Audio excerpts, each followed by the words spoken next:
علیکم، میں ہوں رضوان اشرف۔ فوج کے اندر کچھ بڑے پیمانے پر اکھاڑ پچھاڑ اور تبدیلی ہو سکتی ہے اگلے آنے والے دنوں کے اندر، اور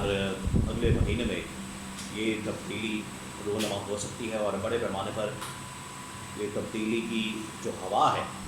وہ چلنے جا رہی ہے۔ اس کے بارے میں بڑی ایکسکلوسیو انفارمیشن میرے پاس موجود ہے، وہ آپ کے ساتھ میں شیئر کرتا ہوں تاکہ آپ کو سمجھ آ سکے کہ پاکستان کے موجودہ حالات میں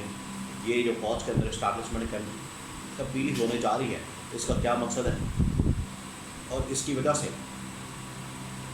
پاکستان کے اوپر جو پولیٹیکل امپیکٹ ہے وہ کیا پڑ سکتا ہے۔ دیکھیں، پاکستان میں ہسٹوریکلی تاریخی طور پر اگر دیکھا جائے تو جو DGI کی پوسٹ ہوتی ہے وہ بہت اہم ہوتی ہے، بہت ہی اہم ہوتی ہے۔ اور آج آپ دیکھیں کہ جس طریقے سے سابق DGI جنرل فیض حمید کا جو کورٹ مارشل ہے یا احتساب ہے وہ ہو رہا ہے، تو یہ نہ صرف ماضی کے بلکہ آنے والے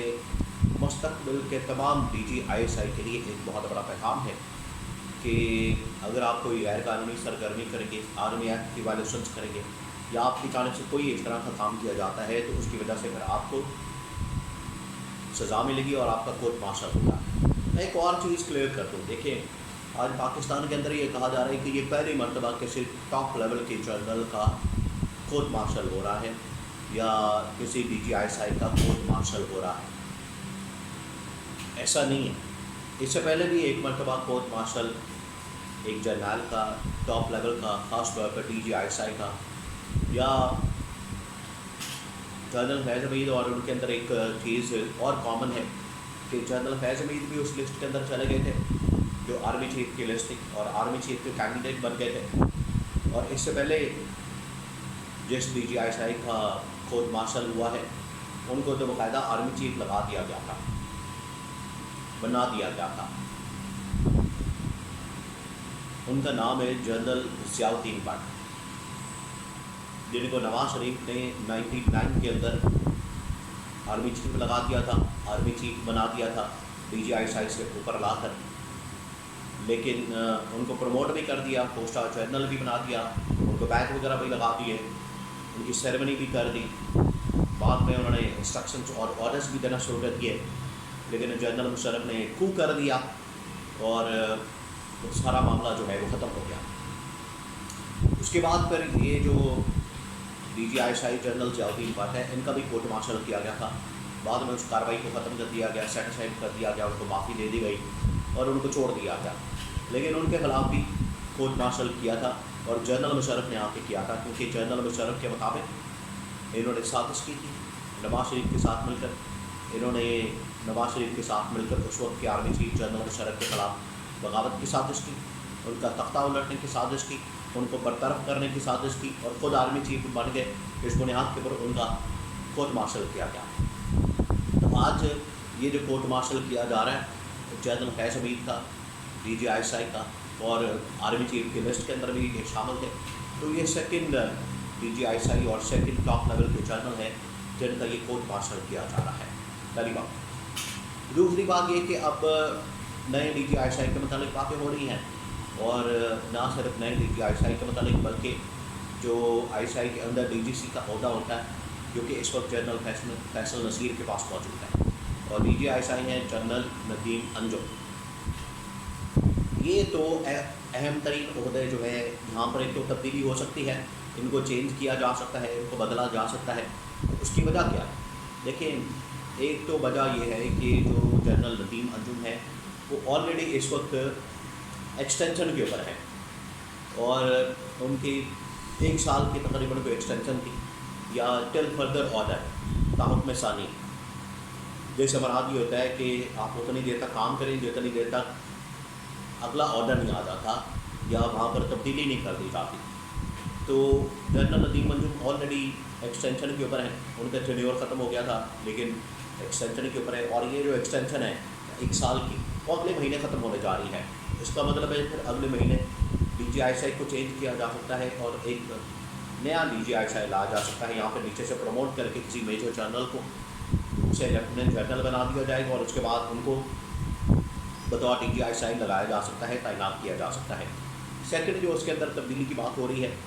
وہ ہو رہی ہے DGC یعنی جنرل فیصل نصیر.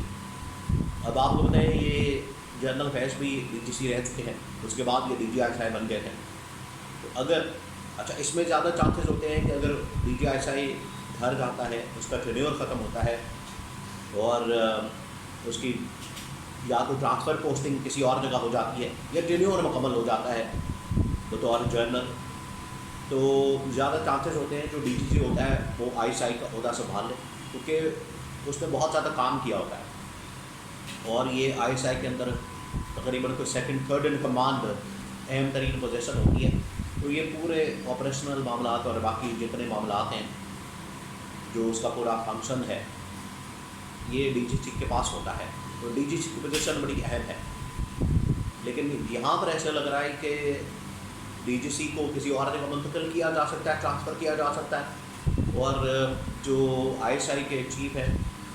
ان کا ٹینیور مکمل ہو جائے گا. تو پھر یہاں پر 2 نئے جنرل آ جائیں گے,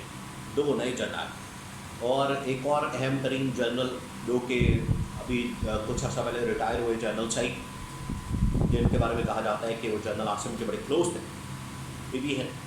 ان کو بھی دوبارہ سے کسی جگہ پوسٹ کیا جا سکتا ہے. اور اگر یہاں سے DGI جنرل ندیم انجم ریٹائر ہوتے ہیں تو ان کو کسی ملک کے اندر بطور سفیر تعینات کیا جا سکتا ہے. ابھی آپ کو بتایا کہ UAE کے اندر جو سفیر تعینات کیے گئے جنرل عامر, ان کو تعینات کیا گیا جو کہ گوجرانوالہ کے اندر کور کمانڈر بھی رہ چکے ہیں, ان کو وہاں پر تعینات کیا گیا. اور اس سے پہلے آپ کو بتایا جنرل بلال اکبر بھی سفیر رہ چکے ہیں, تو ان کو بھی جنرل ندیم انجم کے بھی کسی ملک کے اندر بطور سفیر تعینات کیا جا سکتا ہے. تو یہ بڑی 2-3 تبدیلیاں ہونے جا رہی ہیں جو کہ اگلے مہینے سپٹمبر کے اندر ایکسپیکٹڈ ہے, اور اس سے جو ایک پوری پالیسی شفٹ ہے وہ بھی آ سکتا ہے. کیونکہ جب DGI چینج ہوتا ہے, DGI کی تبدیلی ہوتی ہے, DGI نیا آتا ہے, تو ایک نئی قسم کی پالیسی آ جاتی ہے, ایک نئی پالیسی آ جاتی ہے, ایک پالیسی شفٹ ہوتا ہے. تو یہاں پر ایک پالیسی شفٹ ہو سکتا ہے, اور DGC بھی اگر چینج ہو جاتا ہے تو آٹومیٹکلی جو ساری ہائرارکی ہے